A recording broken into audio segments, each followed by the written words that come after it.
Heidi, es ist ein Gladiolliedchen und wir sollen das abzählen. Ein Schwein und noch ein bisschen.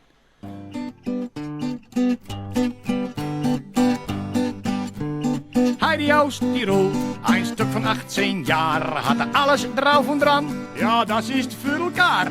Ist ein blondes Mädchen und ist darum nicht edelweiß, aber hartstikke dumm. Aber wie kennst du dann die Heidi? Oh, das soll ich nicht sagen. Heidi arbeitet bei Karl ins Hotel. So ik fragte Karl, bevalt die Heidi wel? Heidi bevalt, Sagte Karl. aber sie hat ein Problem. Sie weiß nicht von wie. Oh Heidi, es tut mir leid. Warum nicht an die Pil gegangen für die Zeit? Dann war nichts passiert, sicher wissen von nie. Nu hast du Armkind, ein Kind auf dein Knie. Und jetzt, meine Damen und Herren, kommen die Tiroler Jodelgrafen. Jodelode, jodele, jodelode, jodele, jodelode, jodele, jodele, gladiolode, gladiolode. Aber na DNA-Untersuch ward der Vater traciert. Genau. Unser blonde Heidi mit wild Tiroler Blut hatte es getan mit ein Neger schwarz wie Rot.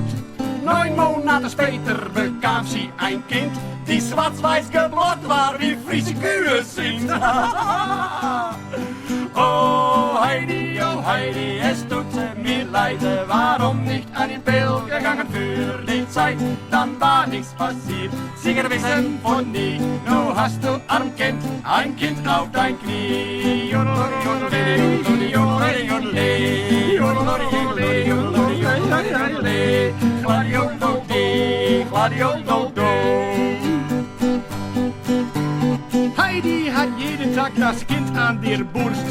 Und ihr Negervater, es war ihm alles Wurst.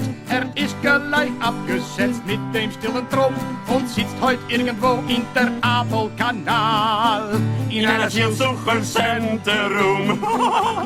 Oh Heidi, es tut mir leid, warum nicht an die Pil gegangen für die Zeit? Dann war nichts passiert, sicher wissen von nie. Nu hast du Armkind, ein Kind auf dein Knie. Oh Heidi, es tut mir leid, warum nicht an die Pil gegangen für die Zeit? Dann war nichts passiert, sicher wissen von nie. Nu hast du Armkind,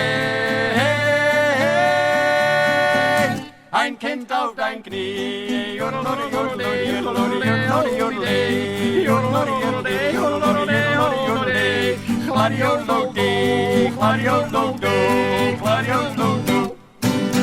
Dankeschön.